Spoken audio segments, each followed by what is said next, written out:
La respuesta no está en la genética, ni en la casualidad, ni en las circunstancias que nos envuelven.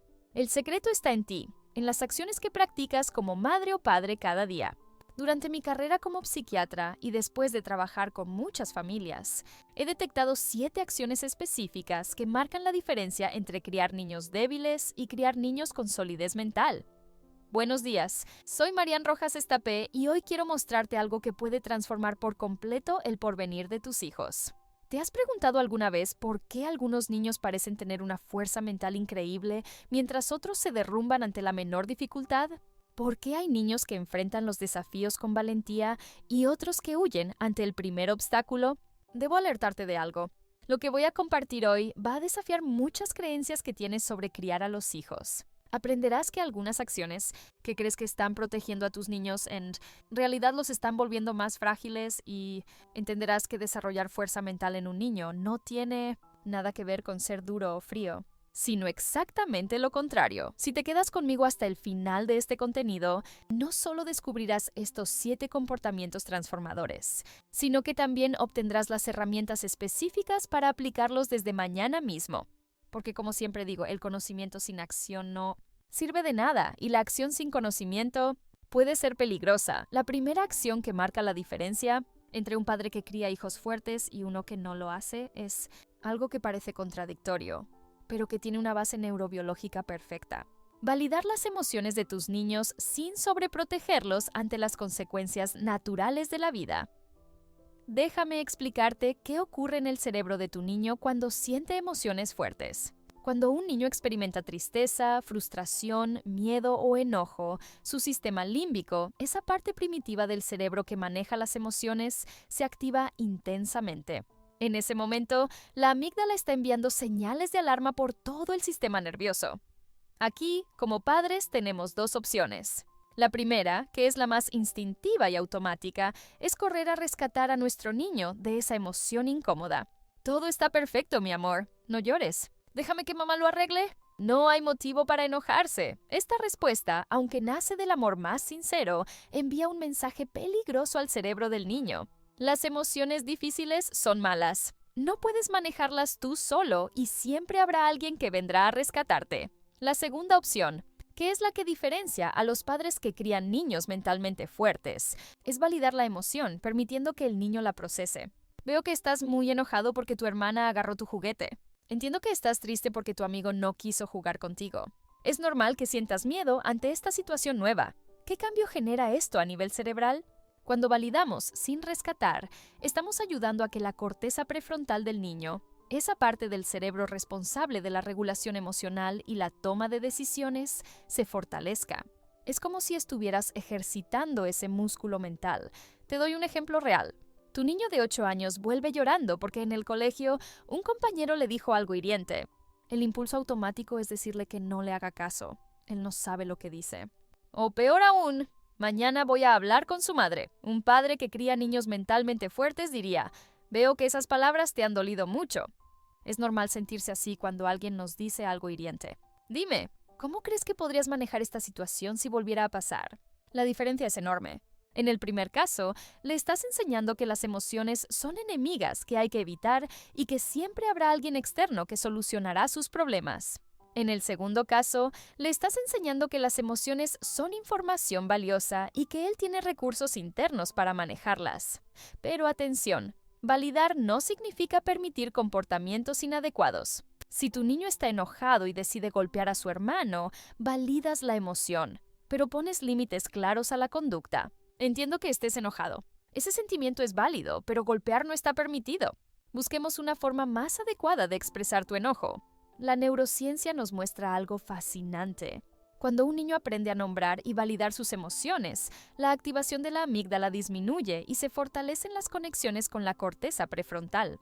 Es decir, literalmente estás construyendo un cerebro más fuerte. Y antes de continuar con la segunda acción, si este contenido te está siendo útil para tu familia, te pido que le des like a este material y te suscribas al canal. Gracias por acompañarme en este viaje hacia una paternidad más consciente y hacia niños más fuertes. Nos vemos en el siguiente contenido donde seguiremos explorando herramientas prácticas para el bienestar de nuestras familias.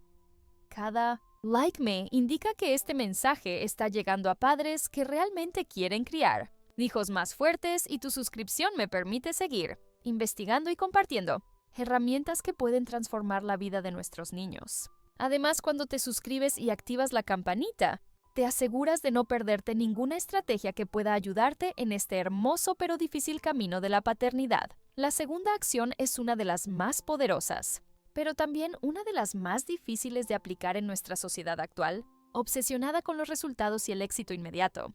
Los padres que crían niños mentalmente fuertes enseñan a sus niños a valorar el proceso, el esfuerzo y el aprendizaje por encima del resultado final.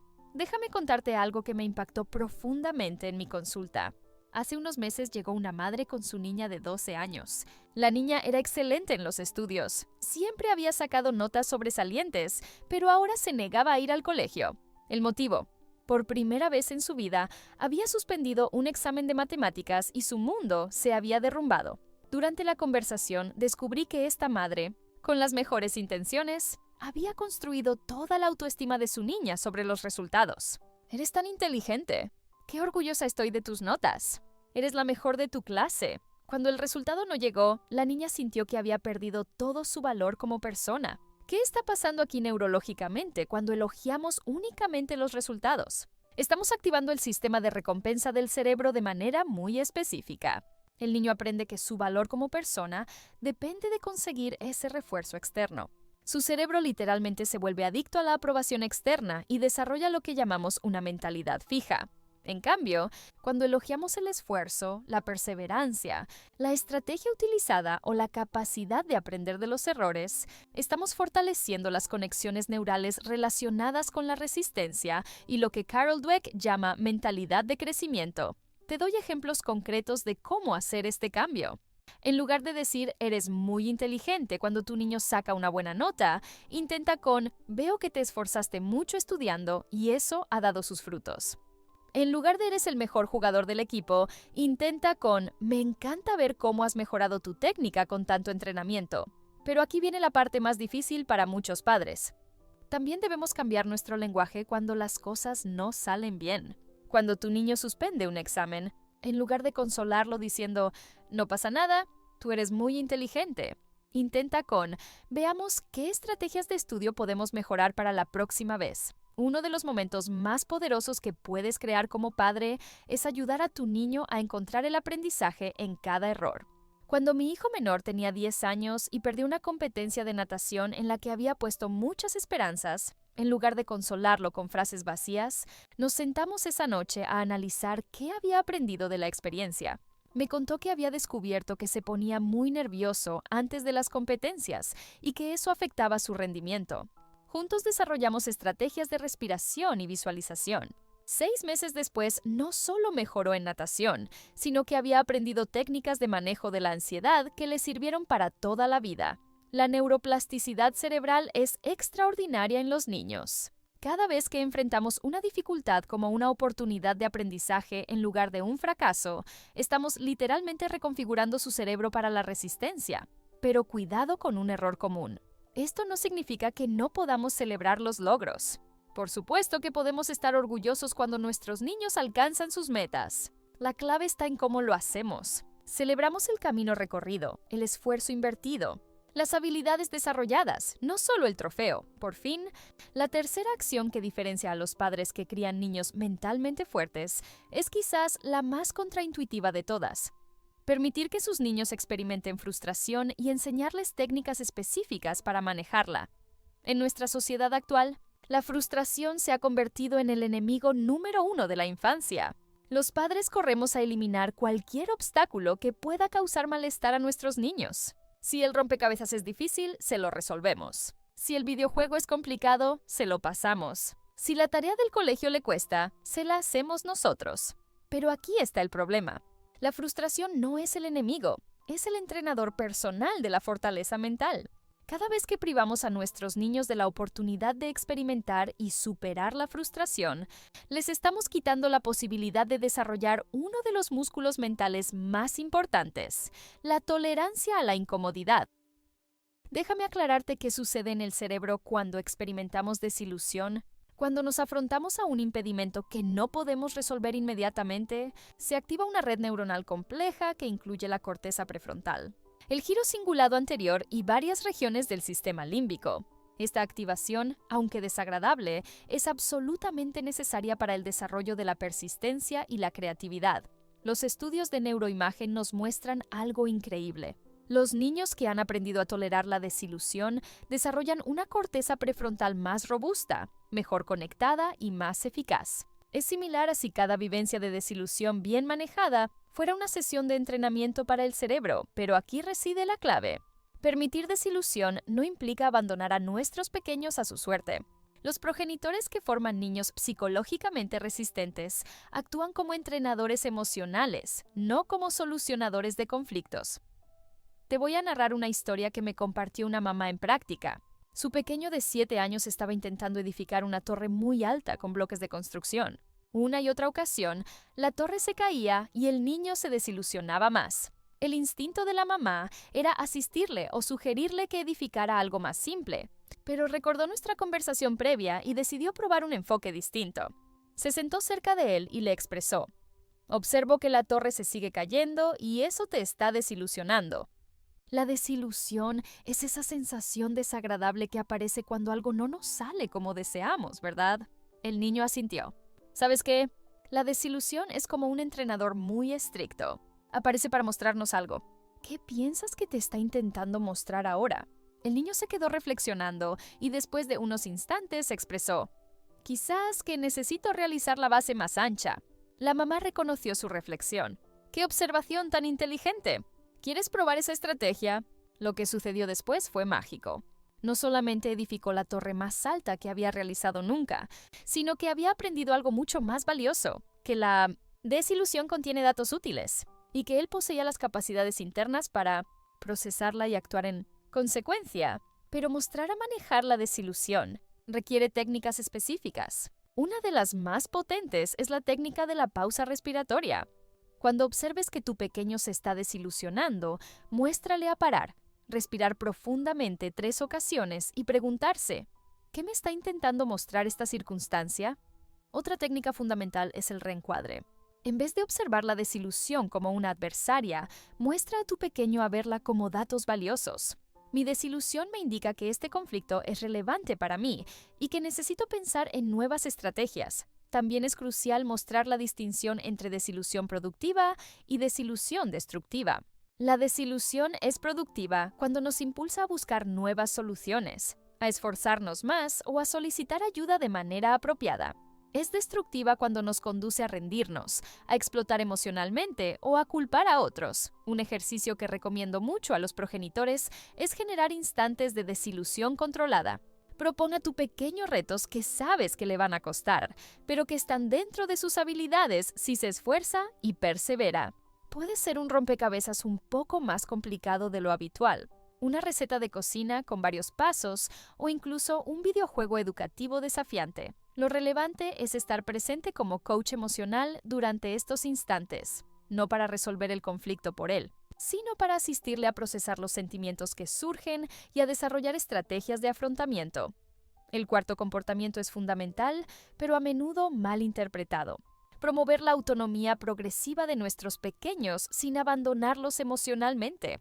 Los progenitores que forman niños psicológicamente resistentes comprenden que la dependencia excesiva es el adversario silencioso de la fortaleza psicológica. En mi práctica observo cada vez más adolescentes y jóvenes adultos que llegan con una ansiedad paralizante ante las elecciones más básicas de la existencia.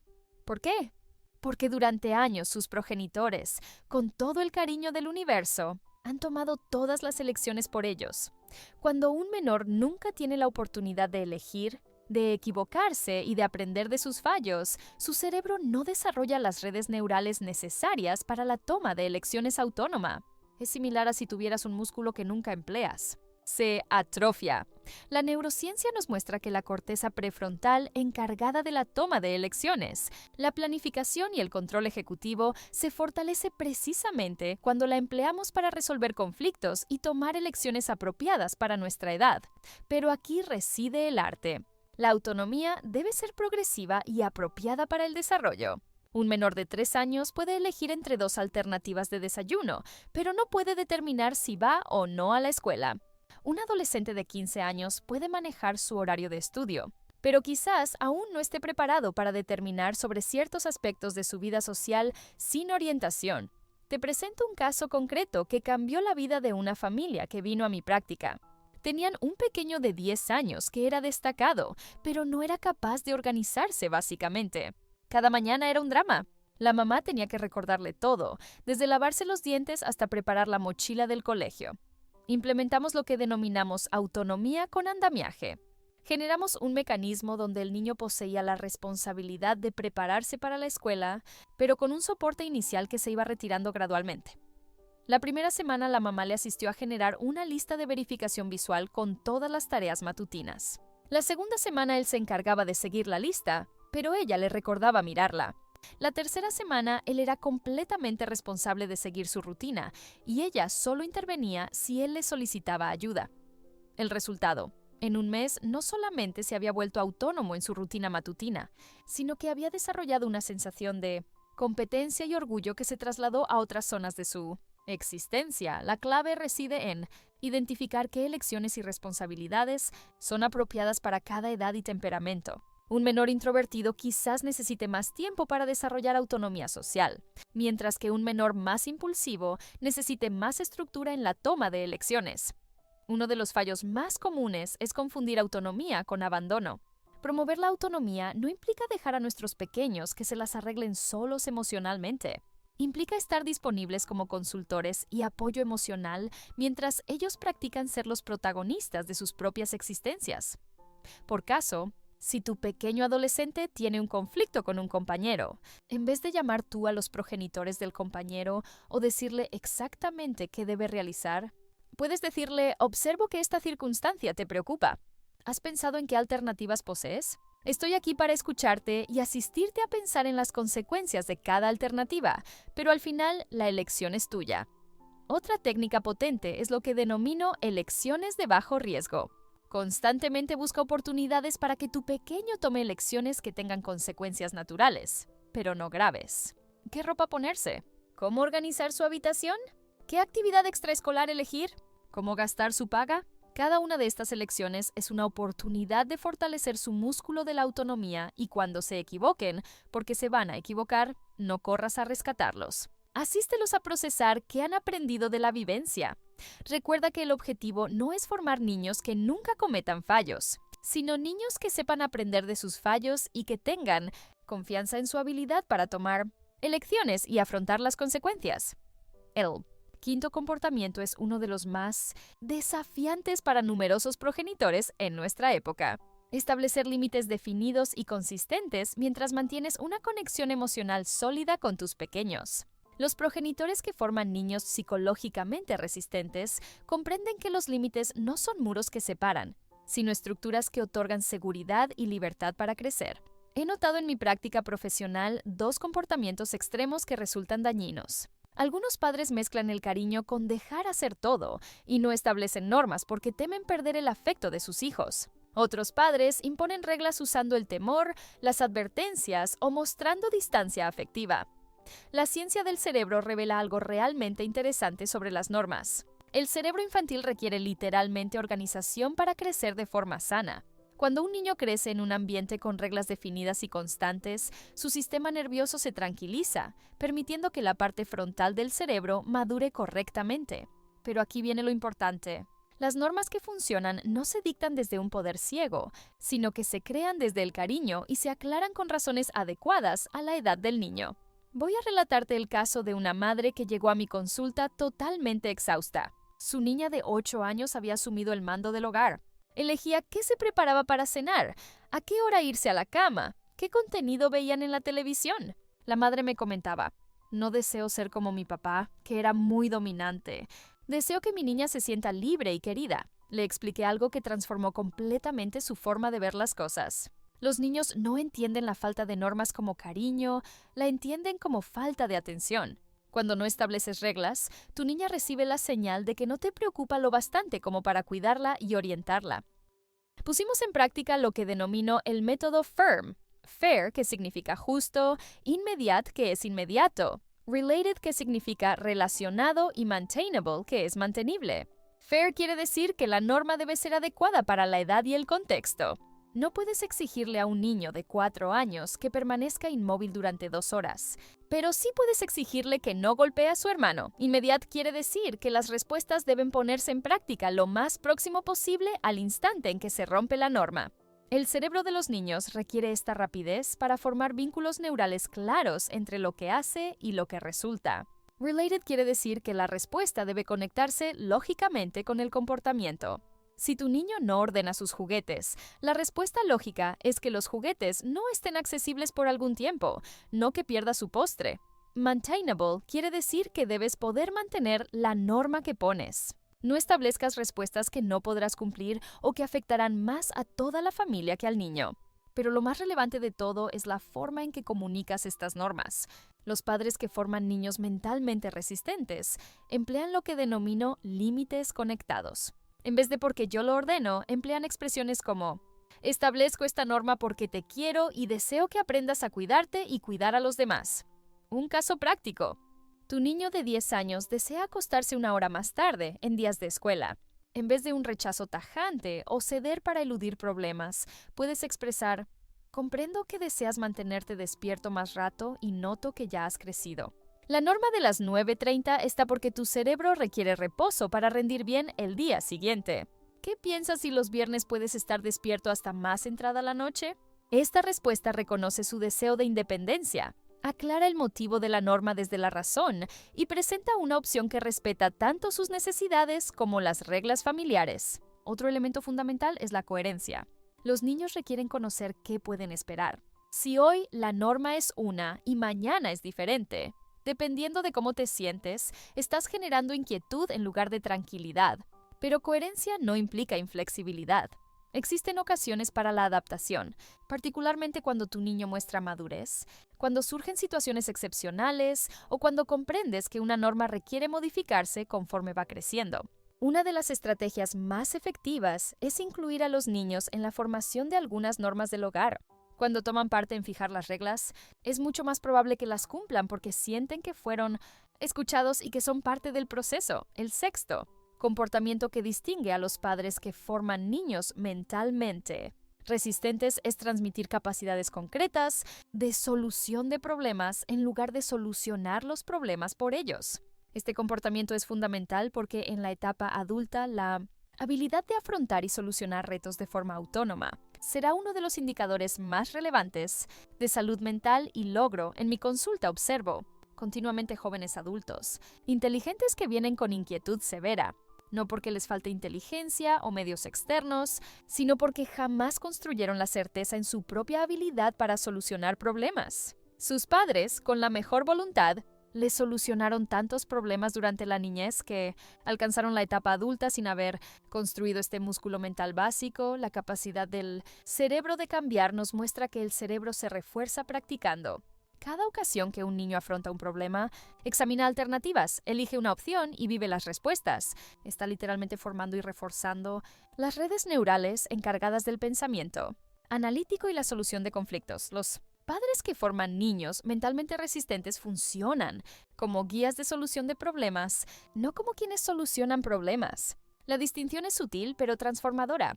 Te presento un caso concreto. Hace unos meses llegó a consulta una madre inquieta porque su niño de 11 años tenía dificultades, repetidas con un compañero de escuela que le fastidiaba durante los descansos. La primera reacción de la madre había sido conversar con la maestra y con los padres del otro niño.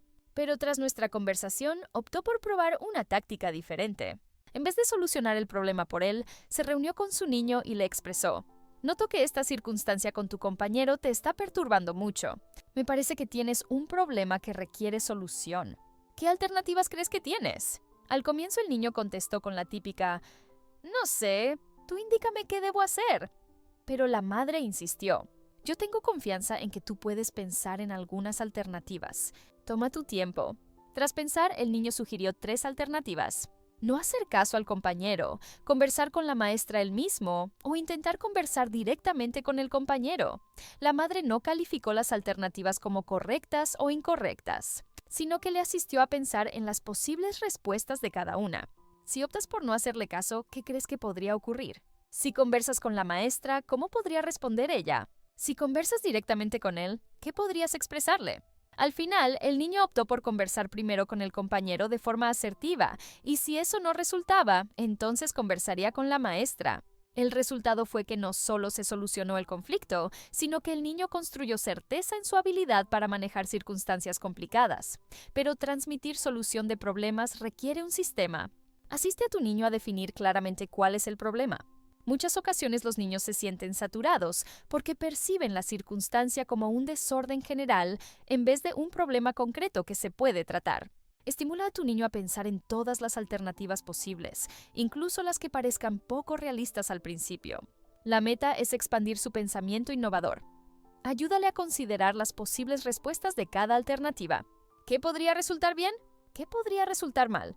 ¿Qué medios necesitaría para cada alternativa? Respalda a tu niño para que elija una opción basada en su examen. Resiste el impulso de influir excesivamente en su elección. Tras poner en práctica la solución, ayúdale a valorar cómo resultó. ¿Qué aprendió? ¿Qué realizaría diferente la siguiente ocasión? Una de las claves más relevantes es resistir el impulso de saltar a la solución cuando observas a tu niño batallando con un problema. Tu instinto de protección te va a exigir que le evites el sufrimiento solucionando todo rápidamente, pero recuerda, cada problema que solucionas por él es una ocasión perdida de fortalecimiento mental. Esto no implica dejarlo solo, implica modificar tu función de quien soluciona a quien facilita. Realiza preguntas poderosas. ¿Qué alternativas tienes? ¿Qué crees que ocurriría si hicieras eso? ¿Cómo te sentirías si eligieras esa alternativa? ¿Qué necesitarías para que esa solución resultara? También es relevante transmitir a los niños que no todos los problemas tienen soluciones perfectas. A veces la existencia nos presenta circunstancias donde todas las alternativas tienen desventajas, y eso es aceptable. La capacidad está en elegir la mejor alternativa disponible en ese instante y ajustarse según las respuestas. El séptimo y último comportamiento es quizás el más efectivo de todos porque abarca todo lo previo. Mostrar ante nuestros niños la regulación afectiva y la mentalidad de desarrollo que deseamos que construyan.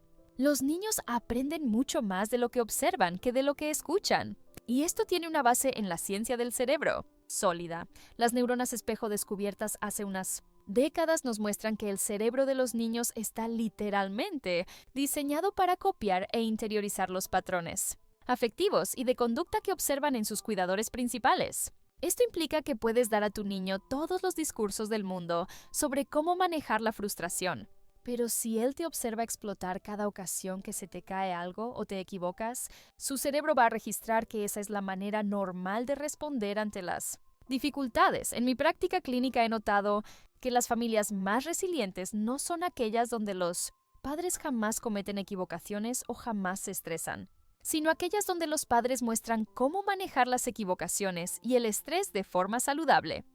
Voy a relatarte una anécdota personal que ilustra perfectamente este aspecto. Hace unos años estaba elaborando una presentación muy relevante para mi empleo y mi computadora se bloqueó perdiendo horas de labor. Mis niños estaban en la habitación contigua y oyeron mi reacción inicial, que no fue precisamente un modelo de regulación afectiva. Tras unos minutos de frustración, me percaté de que tenía una ocasión valiosa. Fui donde estaban mis niños y les expresé: ¿habéis oído que mamá se ha irritado mucho? He perdido una labor relevante y mi primera reacción ha sido frustrarme muchísimo. Pero ahora me voy a detener, voy a respirar hondo 3 ocasiones y voy a pensar qué alternativas tengo para solucionar esto. Lo realicé delante de ellos. Respiré conscientemente, verbalicé mis alternativas. ¿Puedo irritarme más y no solucionar nada? ¿Puedo intentar recuperar parte de la labor? ¿O puedo empezar de nuevo con lo que he aprendido? Elegí la tercera alternativa y les aclaré por qué. El resultado fue que, meses tras esto, cuando mi niño menor se frustró porque se le borró un dibujo que había realizado en la tablet sin que yo le expresara nada, se detuvo. Respiró 3 ocasiones y me expresó: «Mamá, voy a pensar qué alternativas tengo». Este es el poder de mostrar. Los niños no requieren padres perfectos. requieren padres que les muestren como ser humanos resilientes e imperfectos. Pero mostrar la regulación afectiva requiere conciencia y práctica. Muchas ocasiones actuamos en modo automático, particularmente cuando estamos estresados o cansados. Te presento algunas estrategias concretas que puedes poner en práctica. Primera estrategia, la pausa consciente. Cuando percibes que una emoción intensa está a punto de desbordarte, particularmente delante de tus niños, detente y expresa en voz alta. Requiero un instante para tranquilizarme. Esto no solo te concede tiempo para regularte, sino que muestra a tus niños que es normal y saludable tomarse pausas afectivas. Segunda estrategia, verbalizar tu proceso interno. Los niños no pueden observar lo que sucede en tu mente, así que hazlo visible. Estoy percibiendo mucha frustración en este instante, porque tengo muchas cosas que realizar y poco tiempo. Me siento inquieta por la reunión de mañana, pero comprendo que inquietarme no va a modificar nada. Así que voy a concentrarme en prepararme lo mejor posible. Tercera estrategia, mostrar cómo aprendes de tus equivocaciones. Cuando cometas una equivocación, particularmente si afecta a tus niños, muestra el proceso de responsabilidad y aprendizaje. He cometido una equivocación al responder así cuando has derramado el zumo. Me he dejado llevar por el estrés y eso no es correcto. Lo lamento y voy a intentar responder mejor la siguiente ocasión. Pero mostrar va más allá de la regulación afectiva. También implica mostrar mentalidad de desarrollo en tu propia existencia. ¿Cómo respondes cuando no sabes realizar algo? ¿Expresas no se me dan bien las matemáticas? ¿O expresas aún no domino este tipo de problemas matemáticos? ¿Cómo hablas de los retos? ¿Los percibes como amenazas o como ocasiones de desarrollo? ¿Cómo te relacionas con el fracaso? ¿Lo evitas a toda costa o lo percibes como información valiosa? Recuerdo a una madre que llegó a consulta inquieta porque su niña de 12 años se rendía inmediatamente ante cualquier tarea que le parecía complicada. Durante nuestras conversaciones descubrimos que la madre continuamente expresaba cosas como «Yo jamás fui buena para los idiomas» o «Las matemáticas no son lo mío». Le propuse un experimento. Durante un mes iba a modificar su lenguaje interno y externo hacia una mentalidad de desarrollo. En vez de «no soy buena para esto», expresaría «aún no he construido esta habilidad». En vez de evitar retos, iba a verbalizar su proceso de aprendizaje delante de su niña. El resultado fue sorprendente. En menos de 2 meses, la niña había comenzado a emplear un lenguaje similar y a mostrar más perseverancia ante las dificultades. También es fundamental mostrar cómo pides asistencia. Los niños requieren aprender que pedir asistencia no es señal de debilidad, sino de inteligencia afectiva. Cuando no sepas algo, verbalízalo. No conozco cómo solucionar esto. Voy a buscar información. O creo que requiero asistencia con este tema. ¿A quién podría preguntarle? Uno de los elementos más poderosos de mostrar es enseñar cómo te relacionas contigo mismo cuando las cosas no resultan como esperabas. ¿Te criticas duramente o te tratas con compasión? ¿Te concentras en lo que resultó mal o también reconoces lo que realizaste bien? Los niños que crecen observando padres que se tratan a sí mismos con compasión y que perciben las equivocaciones como ocasiones de aprendizaje, construyen una voz interna mucho más saludable y resiliente.